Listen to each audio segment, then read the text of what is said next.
नमस्कार दोस्तों, हमारे चैनल पर आपका हार्दिक स्वागत है। अगर आप जीवन में सच्चे प्रेम, नैतिकता और जीवन के गहरे रहस्यों को समझना चाहते हैं तो यह वीडियो आपके लिए है। आज हम आपको एक ऐसी प्रेरणादायक कहानी सुनाने जा रहे हैं जो जीवन के सबसे महत्वपूर्ण पहलुओं पर प्रकाश डालती है। यह कहानी न केवल आपको जीवन के सत्य से रूबरू कराएगी बल्कि आपको यह भी सिखाएगी कि जीवन में सच्चा साथी कौन होता है। इस वीडियो को अंत तक ज़रूर देखें और अगर यह आपको पसंद आए तो हमारे चैनल को सब्सक्राइब करें, वीडियो को लाइक करें और शेयर करना न भूलें। बहुत समय पहले की बात है। एक राजा था जिनकी 4 पत्नियां थीं।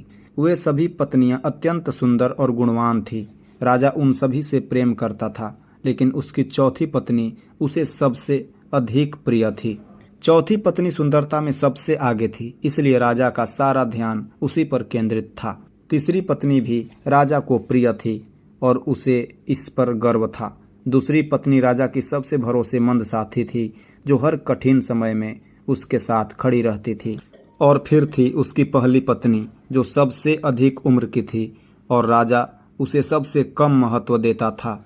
एक दिन राजा आखेट अर्थात शिकार के लिए वन में गया। वहां उसे एक अज्ञात कीट ने काट लिया, जिससे वह एक दुर्लभ और घातक बीमारी से ग्रसित हो गया। राजा के वैद्य और तांत्रिकों ने सभी उपाय किए, लेकिन कोई फायदा नहीं हुआ।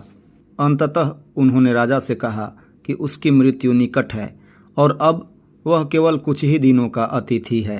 राजा ने तब अपनी संपत्ति को रानियों में बांटने का निर्णय लिया, परंतु वह यह देखना चाहता था कि कौन सी रानी उसे सबसे अधिक प्रेम करती है, ताकि वह अपनी संपत्ति उसी के आधार पर बांट सके।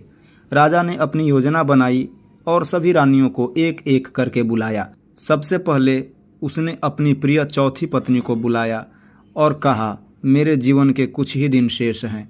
मेरे पास एक रहस्यमय यंत्र है जिससे मुझे स्वर्ग की प्राप्ति होगी अगर तुम मेरे साथ चलोगी, परंतु इससे पहले हमें नर्क में 7 वर्षों की यातना सहन करनी होगी।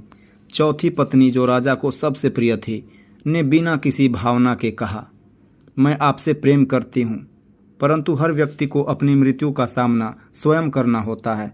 मुझे यहाँ रानी के रूप में रहना अधिक पसंद है। इतना कहकर चौथी पत्नी चली गई। राजा को बहुत दुख हुआ। फिर उसने अपनी तीसरी पत्नी को बुलाया। तीसरी पत्नी ने कहा, मैंने आपसे सबसे अधिक प्रेम किया है, लेकिन मैं आपके साथ मर नहीं सकती। मुझे अपनी जिंदगी प्यारी है। राजा को यहाँ भी निराशा हाथ लगी। फिर उसने अपनी दूसरी पत्नी को बुलाया, जो हमेशा उसकी मदद करती थी। दूसरी पत्नी ने कहा, मुझे माफ़ करें महाराज, मैं आपके साथ नहीं चल सकती, परंतु मैं आपका अंतिम संस्कार करवा सकती हूँ और अंतिम समय तक आपके साथ रह सकती हूँ। राजा को फिर से निराशा हुई।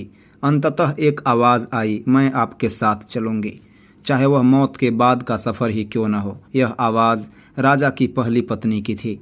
राजा को यह सुनकर आश्चर्य हुआ और वह शांति का अनुभव करने लगा कि कोई है जो उसे बिना किसी अपेक्षा के प्रेम करता है। राजा को यह एहसास हुआ कि उसने अपनी पहली पत्नी की कदर नहीं की थी और उसे बहुत शर्मिंदगी महसूस हुई।